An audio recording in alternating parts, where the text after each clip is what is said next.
Hello and welcome to What the Fuck. We're a reasonably well-done sci-fi watchcast by a couple of former strangers who are now friends, asking what the fuck just happened in that episode of Battlestar Galactica. I'm Laura. And I'm Xhafer. And that's not actually our question, but... I mean, I will ask, what the fuck? WTF, mates. Should we throw a content warning on this episode? Yeah, for sure. Content warning, child abuse, content warning, it's just kind of abuse in general. Content warning, Leoben. Yeah. Yeah. Everything that comes with Leoben. Yeah. But also maybe not Leoben? We'll talk about that at the end. I'm so confused. Hey, but if this episode is hard for you, listener, go somewhere else and have a great day. We love you. Take care. Mm-hmm. Yeah, so who are you? Battlestar Galactica. What is going on? I'm so confused, Xhafer. Yeah. I mean, we can talk about it at the end of the episode, or we can just talk about it right at the top if you want. Well, okay. Here's one thing I'd like to know. Yeah. You've not watched the next one yet, right? I have not watched the next one Okay. yet. Okay, because I got up this morning after I sent you a very late text message going, Yeah. well, that was confusing. And you were like, oh, don't watch the next one till we've recorded the one. And I had already watched it. The next one was this one. Yeah. And so it's like, fuck it. I'll just watch it so that we can record and talk about it. Because what I didn't want to happen was for you to watch this episode and then us not record for several days, which is pretty normal for us. Yeah, sure. Lives. Yeah, we tend to, we watch on separate schedules. We do our own thing. We meet usually about, we're good at doing one a week. This is episode 5 in 8 days for us, which is impressive. We are pushing it. Yeah. We're pushing, like, Beth this morning was all like, I was like, hey, I'm going to record with Laura again. And she's like, is everything okay? And I'm like, it's just the start of the semester. We're building runway. Yeah. And I'm just, so this semester, if you want to get it in perspective, listener, for me, I will finish my last semester of classes for the PhD program. Yay. And I have to take comprehensive exams at the end, which shows, like, what did I learn the whole time I was here? So I am a little bit worried about that whole thing, and I'd like to have a buffer. So we're trying to build buffer and keep buffer. Yeah. If we get another 3 done, then we hit our 2-week break at the end of the season, and that will carry us through to the beginning of April. Yeah. And it is January right now. So that's like an idea of like how far ahead we are. So when we're at war with all of Europe at the end of March here when this airs, sorry. Yeah, sorry about all our dated references that have just like everything's been blown out of the water. 6-7, and you're all, that's months old. Sorry. Yeah. Whoops. Yeah. We're just doing it for me, trying to make my life a little easier. So thanks, listener, for putting up with it. I've got like an IT conference I'm going to in March and stuff. Like, I got things. Yeah. So I got reasons to get ahead. Yeah. So season 3, episode 17, Maelstrom. I warned you not to watch it after you had watched it in my B. Yeah. Like I said, do you want to? I mean, the end of this episode, right? Yes. It appears the end of this episode that Kara Thrace has died. It appears that way. Yes. Yeah. Having not watched the next one, where are you at on that? I'm team. I don't think she's dead. Okay. Or I don't think Katie Sackhoff is gone from the show. I don't know if Kara Thrace is dead. Okay. I don't think Katie Sackhoff is gone. Okay. That's where I'm at. And we can get to like my minutia theories that Aaron had to listen to like 30 minutes of before bed last night. I want those. And also, I was waiting till this episode to ask. I want to nail you down on the final 5. On some Cylons? On some Cylons. Because this is a good one to ask that question about. Sure, yeah. Because I can see that. Obviously, there's some implication here, right? So there's actually all kinds of stuff that we can kind of start to talk about now. But we'll get to, actually no, because we don't know about, never mind. We can't, there's one detail that we're still missing. meanest thing you've ever done on this podcast. That statistically can't be true. Um, I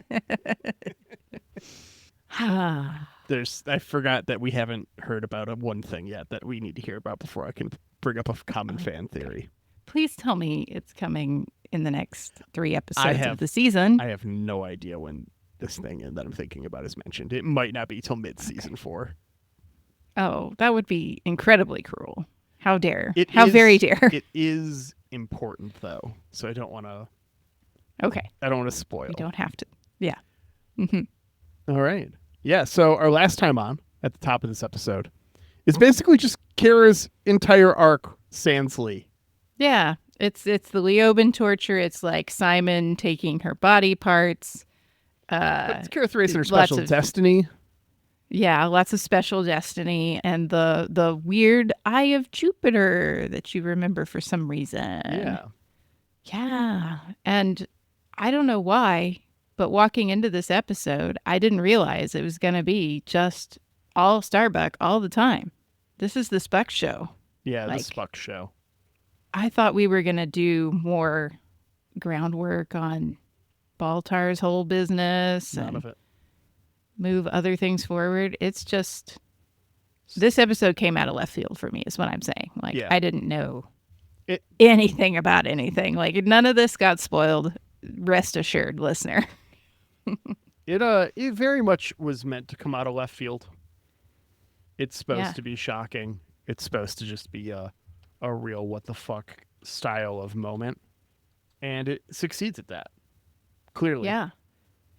And we open it up with like some really gnarly Starbuck is dreaming about her old apartment. She's covering up the painting, the Maelstrom, if you will, with white paint. And then she like hallucinates Leoben forcing himself on her, or is she willing? I'm not sure. Yeah, it's Oh, and then she wakes up to Hot Dog like creeping on her because she's been like audibly moaning in her sleep about this, which made me laugh so hard because just recently on one of our episodes, I was laughing about how I think that hot dogs like STDs should be a running gag. And he's like creeping on her as she's dreaming. So that's fun. Mm-hmm. It's fucking weird. But I mean, you don't know what's going on. You probably got like people, I mean, pilot bunks. You might have someone with nightmares. You might have PTSD. There could be a number of things going on.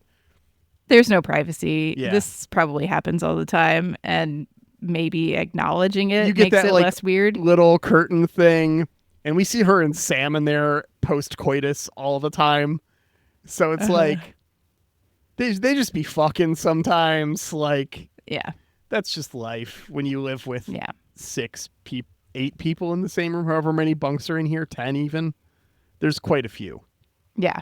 I mean, my college dorm, it was 4 of us in one bedroom, and those are rough. Avoiding other people having sex was impossible there. Yeah. So it's just, ugh. Yeah. Yep. That's that dormitory style life. Mm-hmm. Don't need that. So Hilo sees Starbuck in the bathroom. She's gotten up. She's just going to brush her teeth and start her day. Yeah. And we find out Hera's been having night terrors as well. Yeah, she's been having bad dreams. And Hilo's all like, New Caprica really fracked her up. And Kara's just all like, same, bro. Do we think it's New Caprica that fracked her up, or being around a bunch of Cylons that did not care about her? I mean, I think it's probably the Cylons, but Hilo does explicitly say New Caprica. Yeah. But like the trauma of being around a whole bunch of people who seem nice but are like completely ignoring you when you're crying in pain. Yeah. It's weird. Yeah. It's weird. But Hilo mentions that they're taking her to a psychiatrist. Yeah.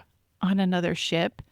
And I was like, I feel like that person maybe should be cross-training as a doctor. Probably. Maybe. At least a little bit.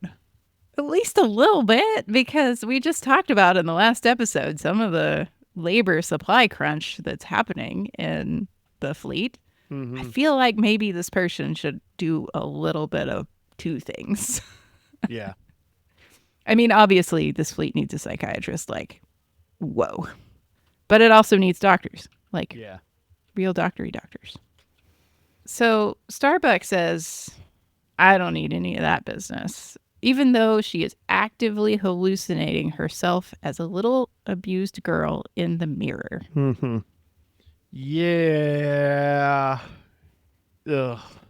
Yeah. Starbuck is like, I would literally rather have weird sex dreams than go to therapy. And it's not great. You can do two things, Starbuck. God.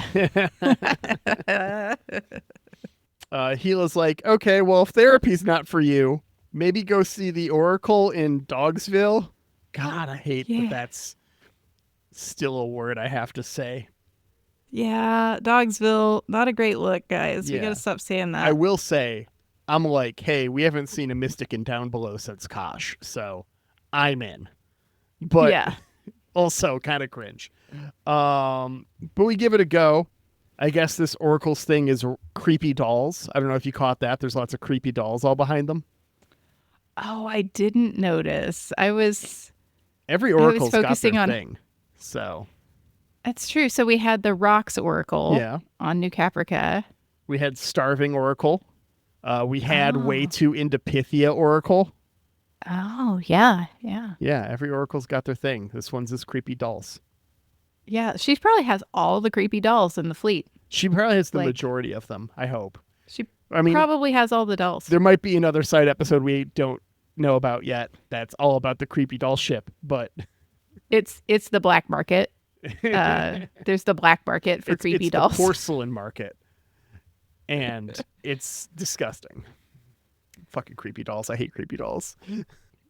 I didn't notice that. I was focused on the plot points they were trying to get me at, where she Yeah. gets a token of the goddess Aurora from just like a dish, Yeah. and the Oracle tells her, "You take that because you'll need it when the time comes." Mm-hmm. Just starts quoting. This Oracle, they sit down, and this Oracle is all like, just starts quoting Leoben from season 1.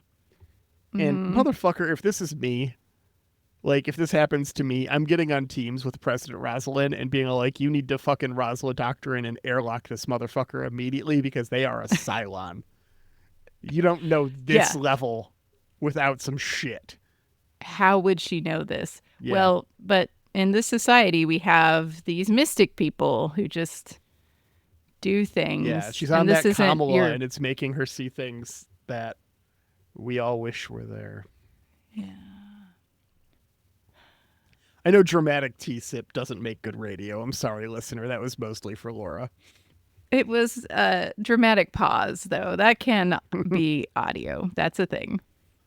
Yeah, so she knows a whole bunch of stuff that Leoben said, and she couldn't possibly know any other way. And because Starbuck is enough like indoctrinated in the religion, she's like, okay, you're some kind of powerful person. But she also knows a lot about her mom. Yeah. Starbuck never talks about her mom. We do find out she told Anders some things Yeah. about her mom. We get that in a minute. But before then, Kara's like, this is getting awfully close to therapy. And just fucking leaves. And then the Oracle's all like, you're going to see Leoben soon. To theme. So scary. Yeah. Yeah. Leoben is coming for you, and he cannot be stopped. Specifically, is like the language, and he'll show you the way. Yeah. Don't like any of it. It's all bad. We go to theme. Survivor count 41,400. No change. Yeah, I think somebody just really wanted a nice round number. A couple episodes, Yep. just give me that. Just give me that even number for a couple episodes. Feels good. The flotilla is at a planet, and Kara is with Sam, who agrees her mom did a number on her. She says that her mom taught her fear gets you killed and anger keeps you alive. And Anders says she gave you plenty to be angry about, didn't she? Yeah. Huh. Huh. Huh. The purpose that we're stopped here is refueling, it seems like. We've Yeah. got to fuel all the You ships got to all at refill all once. that sand on the Tillium freighter. Everybody's sand tanks are getting a little low. Well, the freighter takes the sand and makes it liquid. Oh, is that it? Yeah, Okay. because we know Tillium is a liquid from the shot we get of inside the hose at the Right. cold open of last episode. So Yeah. no Yeah, solid so, fuels here. Good. Good. She does give us a nice little story of how she got revenge on her mom once Yeah. for her abuse, which of course resulted in more abuse. But Yeah. Starbuck found it satisfying. We find out her mom was in military service as He well. was a Marine. She's a Marine. She was stationed on a very buggy planet. Yeah. I want to know more about these space bugs. Would you like to know more? Space bugs. Space bugs. It's got to be giant space bugs, right? Or are they just lots of them? Are they just big swarms of space bugs? I think it's big swarms. It sounds like it's Yeah. swarmy space bugs, not giant space bugs. Which is worse to you, Xhafer? Big space bug or swarm of lots of space bugs? I feel like up to a certain size, it's a lot easier to deal with big bug than lots of bugs. Yeah, lots of bugs is hella scary. Like, would I rather fight 1,000 ants? Well, that's actually not enough. Would I rather fight Yeah. 10,000 ants There or you an go. ant the size of 10,000 ants? And the answer is probably an ant the size of 10,000 ants. Although 10,000 Yeah. ants might still not be that bad. It's Mm-hmm. a lot of ants. A million ants. Yeah. Ants Yeah. are probably not a good. Would I rather fight 100 spiders or a spider the size of 100 spiders? There you go. Yeah. Yeah. Mm-hmm. Yeah. I can see why this bothered her mom a lot. I can see why Yeah. it set off the PTSD. For sure. Rude as She fuck. basically went down to the pet store and bought a bunch of bugs and put them in her mom's shoes. That was the story. Yeah, fake bugs, little plastic bugs, because when she tried to stomp them, they bounced around and she couldn't kill them. And I it was thought they were freaking real her out even bugs. more. Okay. Fun. Yeah, but Anders also tries to convince Starbuck that she should take some time off and come with him somewhere. He said something about a shuttle. Yeah. She's not going to do that. Yeah, she's too busy being hotshot Viper pilot to do that. Yep. So, No. not It's going to her whole identity. Mm-hmm. Oh, real quick, her mom's revenge on her was slamming her hand in a door for that bug Yeah. thing, which is so fucked. Yeah. Have I mentioned on pod about my funky left hand? Oh, no, I have never noticed that before. Yeah, so listener, my left hand, my ring finger and my pinky are much shorter than my other fingers. And it is because this, not that somebody slammed my hand in a door intentionally, but it did get stuck in a door and broken. And here, let me get the knuckles in there. Yeah. Like, I don't have, like, my knuckles aren't right Mhm. either. So can damage you for life as a child. Damn. Crazy enough, I'm not the only person I know who had that exact same thing happen and has the exact same left hand. I know another person who has this. Same two fingers? Same two fingers. Crazy. We were like, oh my gosh, we look exactly the same. You've met my brother-in-law. Uh-huh. He's got a super janky finger on his left hand.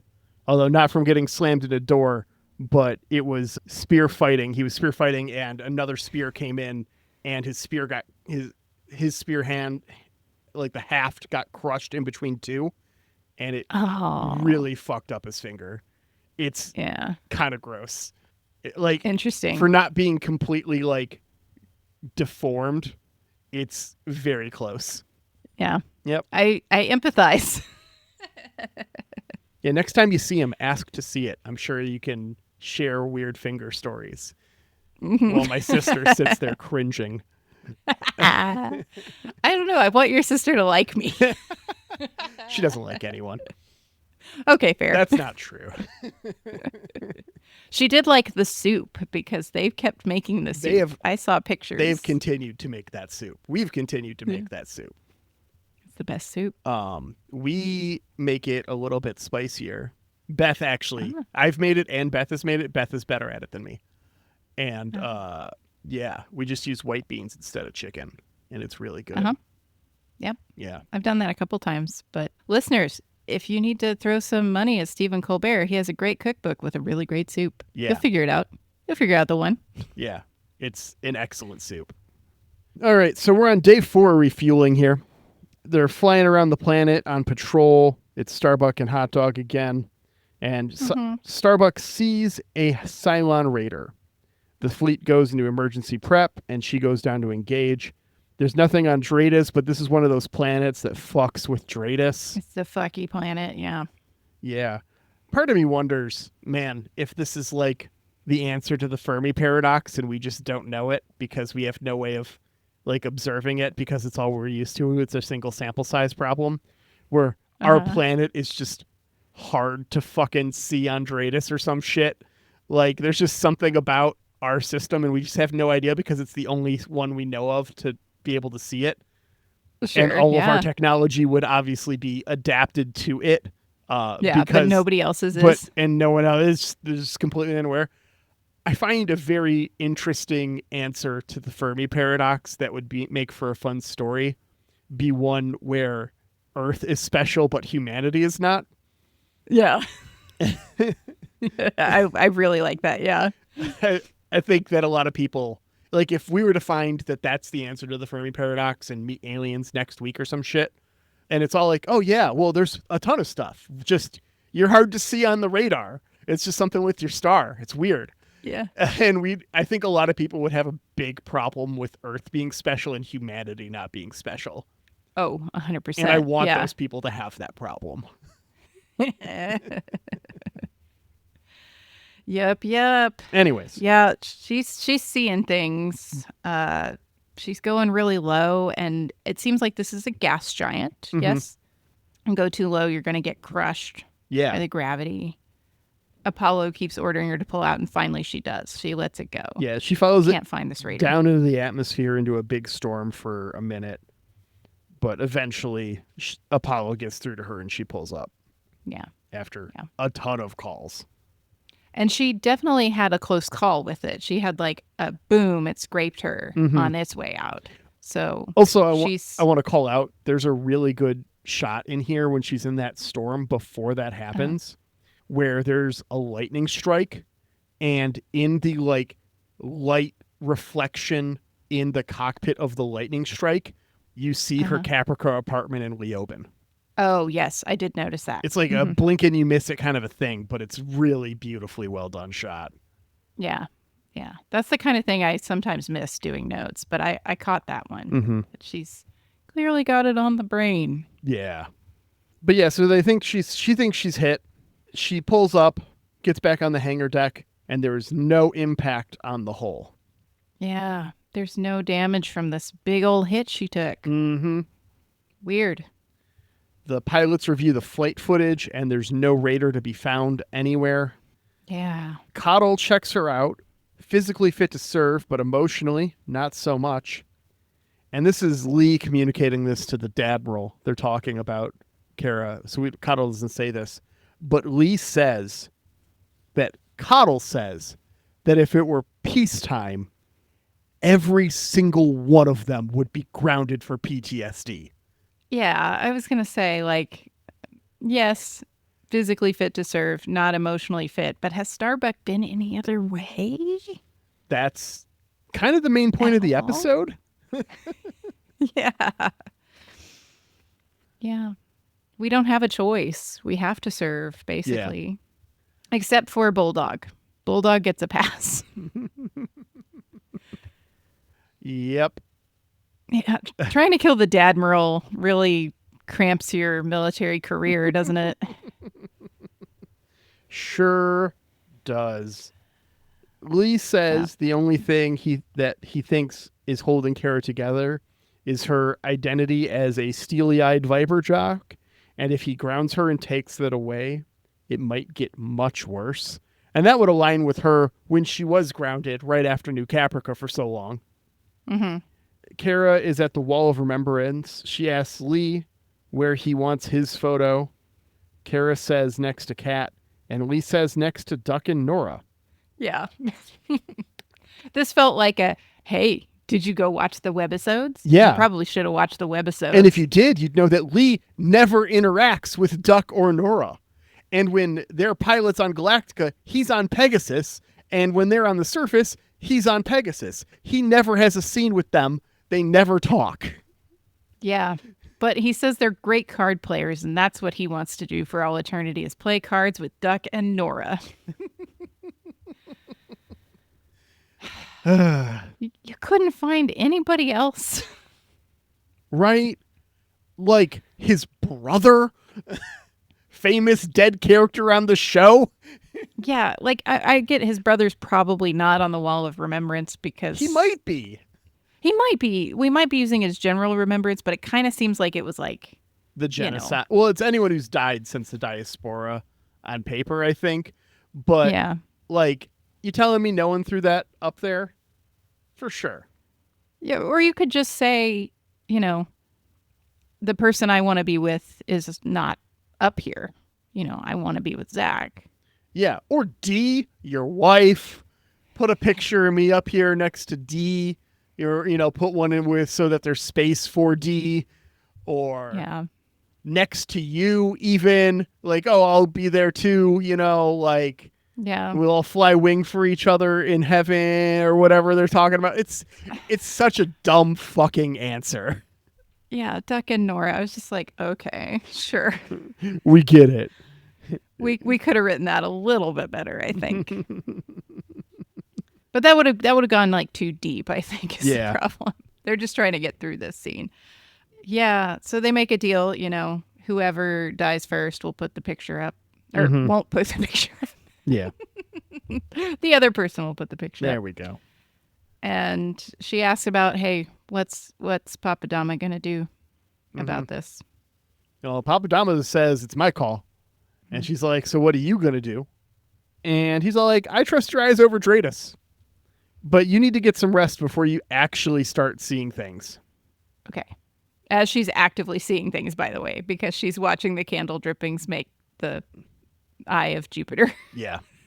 But at this point, I was kind of mad because I was like, we know that Starbuck had an incredibly fucky time on New Caprica with the insane Cylon, the one who held her in a replica of her apartment, making her be his Barbie doll in his little dream house the whole time of the occupation.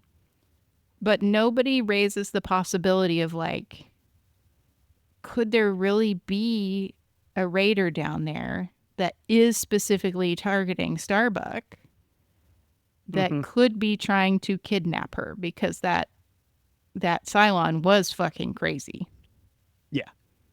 But nobody says that. No one considers that. Adama updates Roslyn. There's only 6 ships left to refuel. Kara walks past them, and they do the thing from the miniseries. The cat out in the rain thing that they haven't done in 30, 40, 60 episodes, whatever we're at. Yeah, I was a little confused by it because I was like, wait a second. Am I supposed to register this? Yeah, I guess I was. She gives him the figure she got from the Oracle to be the masthead for his model ship. She's been working on. This is the time she needed it, apparently. Yeah. Kara sees the childhood version of herself again while looking into the pit of her Viper and going over its issues or status with Tyrell. And this is where we get the flashback to learn that this is, in fact, baby Kara and not the kid that they lied to. Casey, thank you. Anything else. Yeah. She's remembering her mom and just how terrible she was. Have we ever heard anything about Starbuck's dad? No. I feel like there might have been a discussion one time that about him, but I don't remember what the details were. But at this point, it seems like it's only mom in the picture. Yeah. Yeah, mom did the raising. Yeah. I don't know if mom drove dad away, if that's something we heard about. I don't remember. Yeah, I'm not totally clear. I feel like it was mentioned once, something about her dad. But after like these scenes watching her and her mom, it kind of becomes clear why she needed the dad Merle. Yeah. Kara just completely retracts from reality and just like hangs out sitting next to her Viper until Lee comes to check on her. And she says that she doesn't trust herself to fly at the moment. And Lee's all like, I trust you to fly. Famously, this has gone great for Kara Thrace and Adamas when we make this statement. It's a real mirror of Kara and Zach. Yeah. In his flight training. It's what it's supposed to be. It's supposed to put you in the feels. And it's also foreshadowing for what's about to happen. Yeah. So. Lee, this is so stupid. It is. It is so stupid. He wouldn't make this Lee. call for anyone else. Anyone else is having these problems. Grounded. He'd give him a hug and say, you're grounded. Yep. Take a week. We'll see how you're doing. He can't do her this kindness because he's wrapped up in something about her. Mm-hmm. She asks him how things are going with Dee. He says they're the best they've ever been. And she says it's funny. Right back where they started. I'm the hotshot pilot. You're the CAG. And that's all they'll ever be. Yeah. I just want to point out that saying that they're the best they've ever been is not necessarily great. Very true. It's a very diplomatic answer on a level. But okay. He doesn't answer her about that's all we'll ever be. Yeah. I think that's interesting too. I mean, proven right by the end of the episode. They fly it's not a what patrol. He wants, though. Yeah. It's not what he wants. He would say something if he was like, "Yep, that is okay with me." Yep. He doesn't. Not okay with him. It's because Lee's terrible. We've established this. Right. They fly a patrol and she sees the raider again. She calls it up. Adama chooses to believe her and sets condition 1. Starbuck's ship gets hit by something, knocking Kara unconscious in the storm. The ship alarms become her snooze alarms, and she finds herself in the apartment with Leoben. Gonna have a big day, he says. Now, she knows she's unconscious and that this is a dream. She calls it out immediately. Yes. Mm-hmm. She says, we're not really here. I'm out cold on a Cylon ship, is what she says. That's possible, yeah.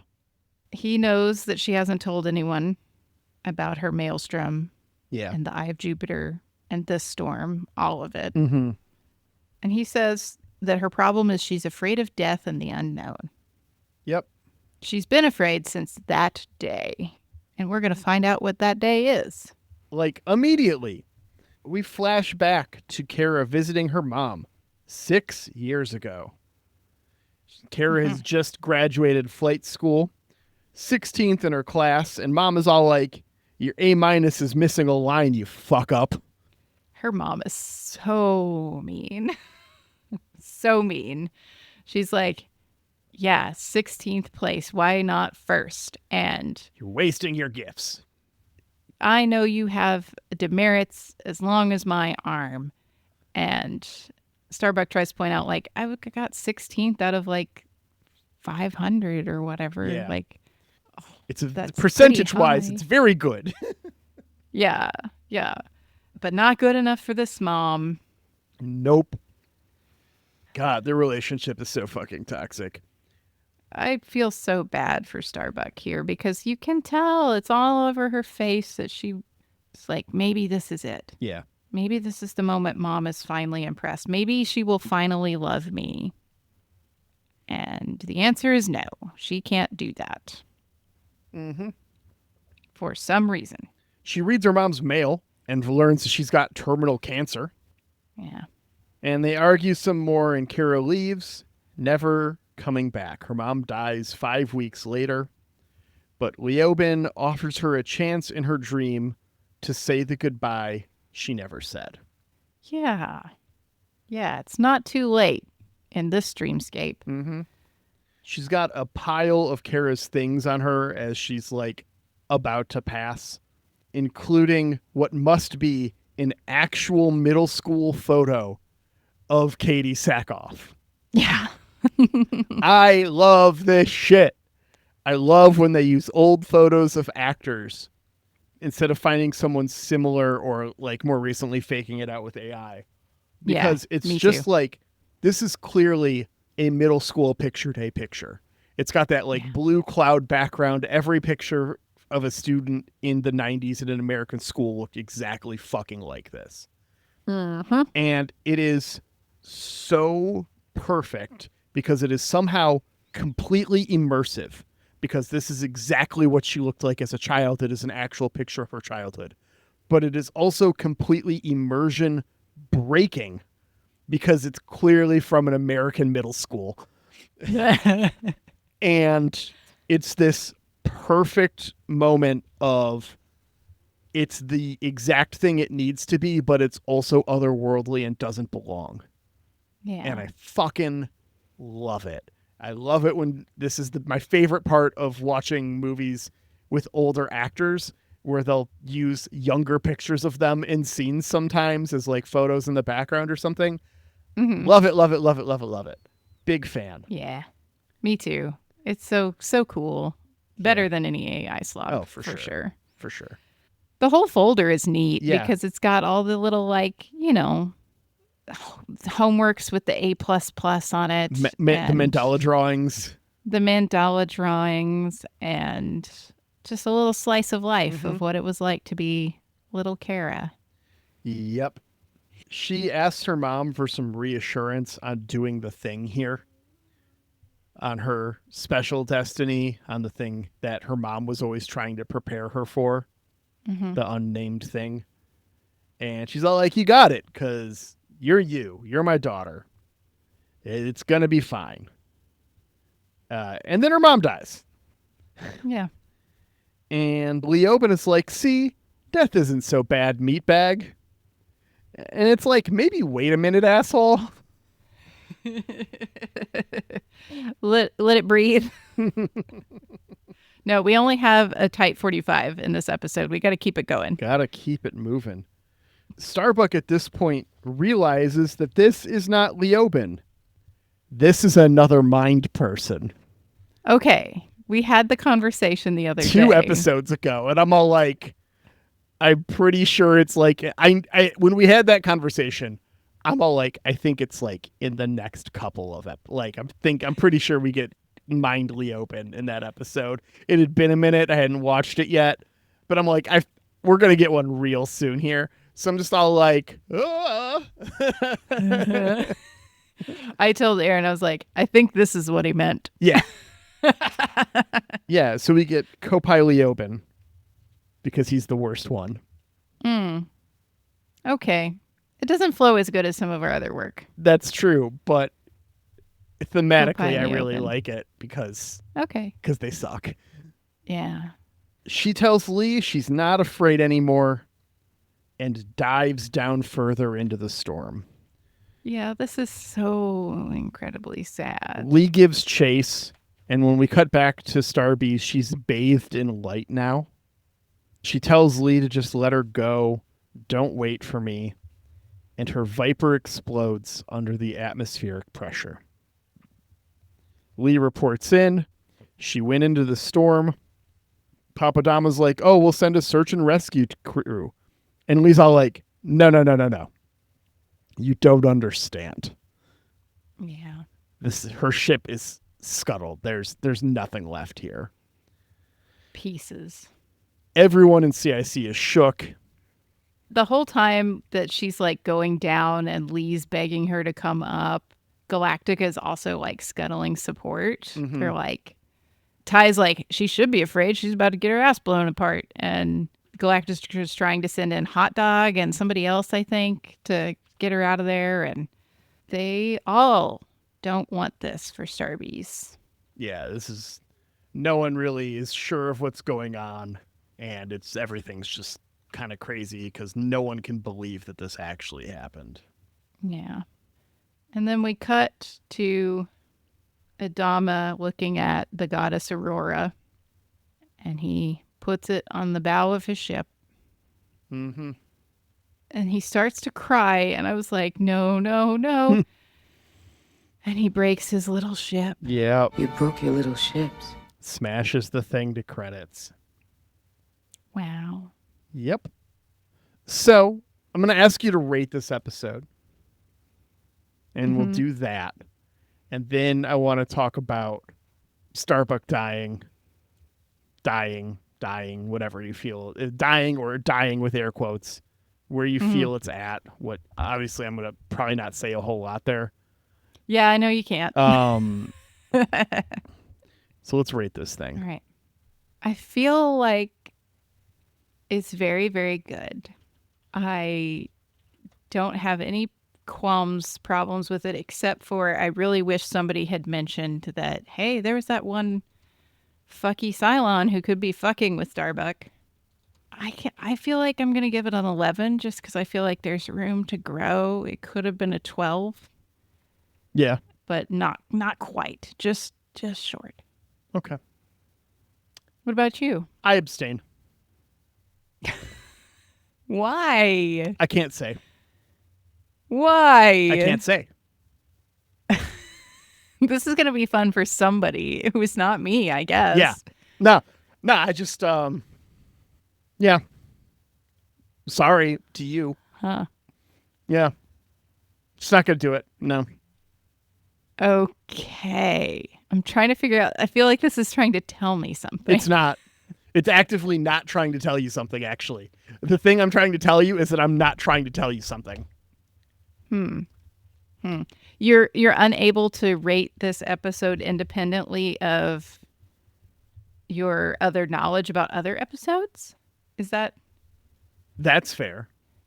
okay? Huh. Yeah. So, what do you think happened with Kara? I feel like there's a few different options that are all like mutually exclusive of one another, perhaps. Yeah. We could have that Kara Thrace is really dead. Yeah. I mean, her ship exploded. Leoben Her told her ship that she was exploded. dying. She hallucinated her biggest regret in life, which was not saying goodbye to her mom before she passed. And then her ship exploded. That seems real definitive to me. Yeah. Her mind person, I guess, could have just been talking her into giving up. Yeah. And like, let's resolve this thing so you can check out. Let it go. Now, the mind people, because we've now encountered a handful of them. Yeah. Do you have any thoughts on that in general? Because when it was just Baltar and 6PT, it was pretty easy to go, well, this is just some Cylon thing or something. But now we've got Gracchus, we've got Claudan, we've got Copai Leoben. It's not just the one instance. And that's assuming that they're related. They might not be related. It might just be a storytelling device. A way to frame someone's inner monologue with another actor without having to have them do a voiceover. So maybe it's that. Or maybe there's something else going on. I don't know. I would like your thoughts on it. I feel like Gracchus and 6PT are there under the illusion of like helping their not human, but their like physical counterpart to grow, in quotations. A little bit. And Sometimes. maybe improve. Sometimes just for fucking. But yeah. They're not good at it though. Like they don't seem They seem flawed. Yeah, they seem to be in bad faith Human or something. almost. Yeah. Is it because Gaius got tangled up in 6PT's business and he gave her a bad Gracchus? I don't know. I mean, all Gracchuses are bad Gracchuses. All Gracchuses are bad Gracchuses. But the two that we just encountered, Claudan and Copai Leoben, Claudan was there just kind of like to heckle Adama, except her one piece of good advice was like, tell your son you love him every once in a while, you big stupid idiot. Yeah. That's not a bad piece of advice. Nope. Pretty good piece of advice. Pretty good piece of advice. It also seems like the thing he has the biggest trouble with. Yeah. Can't seem to do it. They don't seem as like malicious to me. Yeah, Claudian's like not great, but it really seemed like the Leoben of the mind, Kopai Leoben, was like Actively killing Kara. Yeah, but he was like trying to like help her stop suffering, I guess. I don't know. I'm so confused. So confused by this whole thing. Yep. I feel like I told Aaron, I was like, I don't know the story of the show because I can't.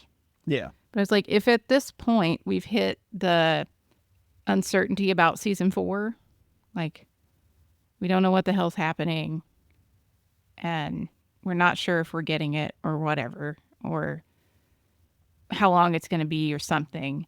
I could see perhaps maybe the actress, Katie Sackhoff, being frustrated and asking to be like, write something that if I don't come back, it makes sense. I mean, her career was kind of taken off. And I think she did Riddick right around this time.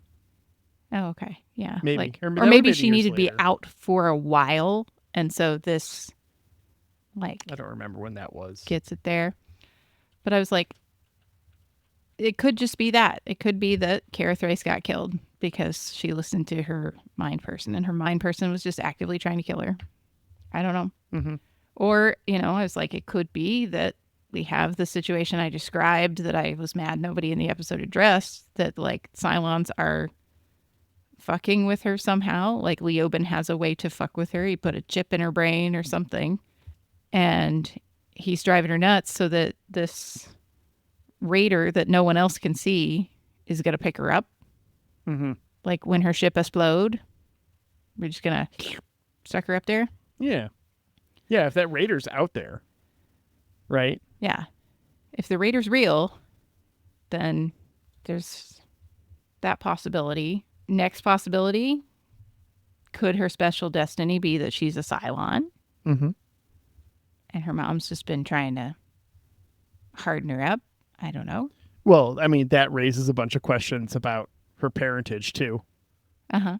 Because, Boomer had parents that she remembered and would tell stories about, but also didn't exist. Yeah. Could it be that Starbees is one of our final 5? Is that what you feel? To segue into the next thing? No, I don't think that's it. Okay. I feel like the show wants me to think that she's a Cylon because in all of the Leoben chatter, he mentions he's going to guide her between the in-between place between life and death. Yeah. And we know that that's where the final 5 can be encountered by a Cylon. Yeah. Like As we've seen. Deanna's whole thing set that up, right? Mm-hmm. So maybe he's talked her into this because he needs her to see the final 5 and regenerate somewhere. Mm-hmm. I don't know. If he's like in the Raider too. Yeah. Mm-hmm. Maybe. Yeah. So the final 5. I am prepared to offer you one predetermined hint. I have a hint about the final 5. And it's not really so much of a hint, so much as a little bit of guidance. Maybe I would even go as far as to say it's maybe a little reassurance. But I'm going to give you a chance to turn it down right now. But it is not anything that will help with the identity of any of the final 5. Yeah, I don't want any help with the identity. It is no help with the identity from this thing. It is just a statement that is true that might reassure you on something. And I'm going to give you a chance to opt out real quick. But I promise that this will not help you identify anything. And there's no direct spoiler in it. No direct spoiler. Hmm. It's It's pretty harmless. It's literally the Okay. least spoilery thing I could tell you. Okay. I will accept your statement. I want you to guess the final 5, and I will Okay. reassure that among the final 5, there's no new characters. Okay. Like there's no like surprise there's a new face that you've never seen before. Like Okay. that's not what's going to happen. Every character in the final 5 is an established character in the show. Okay. Because I did say to Aaron, thinking about how many episodes we have left in the season, Yeah. I was like, the last point that I could see that you could introduce a new Cylon who might be one of the final 5 or a new character thing, would be perhaps in the next episode. I saw briefly in the description that we're going to be moving into Baltar's trial. Yeah. And so I was like, the defense lawyer. Maybe the defense lawyer. You could be one to sneak in. Yeah. And that could be not. I mean, do you know who the defense lawyer is played by? I don't. Oh, you're in for a treat. Oh boy, I'm going to recognize him? Oh, 100%. Cool. Yeah. I was like, that to me seems like the last point you could sneak in somebody that we don't already have. His dad was on Babylon 5. Exciting. Yeah. Was he? I don't remember. I don't think he was. I think he's too young for that. But maybe I love those crossovers. Okay, so I don't have to think about the lawyer. Lawyer is fine. Yeah. Okay. Then who do I peg as the final 5? Well, we know one slot goes to Anders, right? If that's what you want to do. Yeah. One slot goes to Anders. I feel like he's the Cylon himbo. I'm going to write these down. I don't like Callie. We know that. Yeah. It's like if I pick Callie, I just really like the idea that Tyrell almost got bamboozled by one and then did get bamboozled by another. I mean, it would, if they're both Cylons, then I think technically they're not allowed to have baby. That's how that works, right? So No. If Callie and Tyrell are both Cylons. Oh, okay. Sorry, I misheard. No. No, I like the idea that Callie is a Cylon Okay. and Tyrell almost got bamboozled by Boomer, but did get bamboozled by Callie. Okay, I got you now. Yeah. No, I'm sticking with that too because that would be really funny for me. Okay, so Gata. Anders and Callie. All right. Gata. You think Gata's a Cylon? Yeah. Something about that guy. Yeah. He turned on me. Something about it. Okay.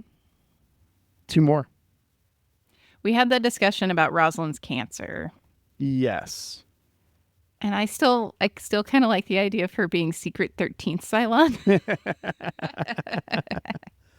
And that, something about the blurred had like nanobots in it that turned her Cylon. But I know that's not exactly how it works. But maybe it programmed her or something. She became an operative. Yeah.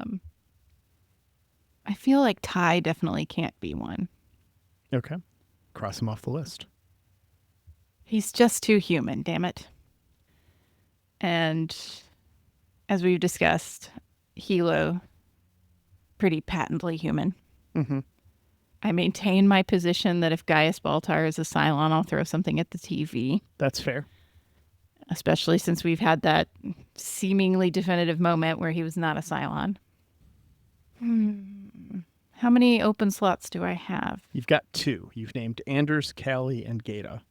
And you've eliminated a handful of characters that I did not bother to list. I just don't think Doc Coddle could be one either. I sure do pick on D. And I'm still wondering, actively, who put that note in Adama's room? It's a good question. Do we ever get an answer to that? Is that too spoilery to say? If we do, it's in the Plan movie and I've forgotten about it.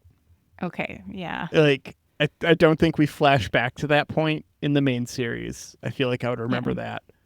And I think I was drunk when I watched the plan, and I haven't gone back. One of the musings I did at Aaron the other night, we were like about to fall asleep. And I was like, what if the final 5 have wiped themselves from everyone else's memory because they're actively trying to help the humans? That would make sense. Like, because they That are would be a plot good, point. quote unquote. Good. Yeah. They're the good ones. And, or maybe some of them are the good ones and that's why they did it. And the others were just like, no, I'm going to fucking do my own thing. Yeah. I don't want to be any part of this like replication bullshit that you guys have with these ships and your crazy fertility experiments and whatnot. And that's the case. Well, and do all the final 5 know actively that they are Cylons is another question. Could they have wiped themselves from the other Cylons and then wiped themselves? Well, if And you just can wipe know. Cylons, then you'd wipe Cylons, right? Yeah. Like that logic follows. We know that they've wiped themselves from the other models, or were wiped from the other models would be a more ambiguous statement. Yeah. So then maybe did we wipe our own selves so that we don't know we're Cylons and we're just doing our doing the human thing. life. Yeah. Just doing our thing. That could argue that perhaps Adama left his own note. Ooh. That I like this. I like this train of thought. Maybe he did wipe himself from the others and was like, no, I see good here. I see something. I'm going to try to help in some way, but I'm going to have to wipe myself to do it because I can't know. Mm-hmm. But I'm going to leave myself this note. This one note. Yeah. About it. Just to know. And so then he finds it and he's like, who the fuck wrote this? But it's actually like him. So that could make him one. Yeah. And then maybe D, I don't know. She's like the low self-esteem Cylon then, because she should not be Ripley. She should go girl boss on her own. Okay, so Screw your this list guy. is Anders, Callie, Gata, Papadama, and D. And then Secret's 13 Cylon. Laura I'll give Roslin. you the LTO bonus point for Roslyn. I know Ronnie D said he gave himself the limit of 12 because, like, you can't have just an infinite number. Just whenever we need one, here's a Cylon. But Yeah. you can still give yourself a secret 13th Cylon. 13's a great number, too. Yeah. We use it sometimes. It's the 13th colony. I'm not going to tell you a number. No. But I am prepared to tell you if you've completely struck out or not. If one or more of these characters is among the final 5. I will not detail more than that, but I will let you know if at least one of these is correct. That's the bar I'm setting. I feel like I have to have at least one. I mean, you can feel that way. I don't know. There's not that many people in this show. You've eliminated a handful of them for pretty logical reasons, I feel. Uh-huh. Mm-hmm. And then looking at the remaining characters, you got to pick somebody. So statistically, it's likely that you'd get at least. I mean, if you're picking 5 or 6 in this case out of a cast of 20, Yeah, statistically, you'd get at least one. I would think so. Yeah. And I'm willing to tell you that if you want to know definitively if you've gotten at least one. But I'm also willing to not tell you that. I feel pretty definitive. I've gotten at least one. Yeah. I mean, you haven't said if you want me to confirm it or not yet. You can just, you're pretty confident. That's probably right, Laura. We'll just deal with that. Yeah. You're pretty confident. Yeah. I've gotten at least one. Yeah. Sure. All right. Well, maybe we'll find out next week. We won't. We've got season 3, episode 18, The Sun Also Rises. Ryan from Yum Yum Podcast will be joining us. Always a pleasure to have him on. When Baltar's lawyer faces assassination attempts, Adama asks Lee to protect him. After taking the assignment, Lee takes an interest in a more active courtroom role. Yeah. The wording... That's not what our Apple TV said. I have reworded the shit out of that one. I let Aaron look at it to tell me if I can see anything about it or not. And usually he's like, no, you can't see this one. But this one he was like, yeah, okay. And it said that he takes an active role in Baltar's defense. Yeah. And I was like, that is a detail I changed. I've already seen it. Oh, but all right. I don't feel like that's too spoilery. I was like, it's not too bad. Honestly, as Ryan has pointed out, Lee often does what the story requires of him, not necessarily what he would do. Mm-hmm. And I feel like that's what the story would require of him for sure. 100%. Might also be what he would do. I don't know for sure, but it feels very like this is the story. Yeah. All right. Well, that will be the story next week. But the story this week is a story of thank yous. And we've got to say thank you, first and foremost, Jeremy Siegel, for our lovely theme music. Thanks so much, Jeremy. We appreciate you. Absolutely. Thanks a lot, Jeremy. And thanks again to Angry Duck Time Machine on Instagram for the podcast artwork. Aaron, thanks so much for editing this podcast. Whenever you get around to it, you might not listen to this for weeks at this point. We've built up such a pile here, but appreciate you every time. And hey, listener, if you want to come in the Discord and you can't talk with me about the Final Five, but you can go over to Spoiler Town. We got a special channel for that. Yeah. No lore is allowed. That used to be the channel name. Now it's Xhafer's making that face again. But I think it's about cute. To be spoiler chat, BSG spoilers. I said maybe. I'm going to change it in a minute here. Good. It's a fun time. Come join the Discord. It's a great crew. Love it there. Yeah. Love to have you. We'll see you next week, Internet.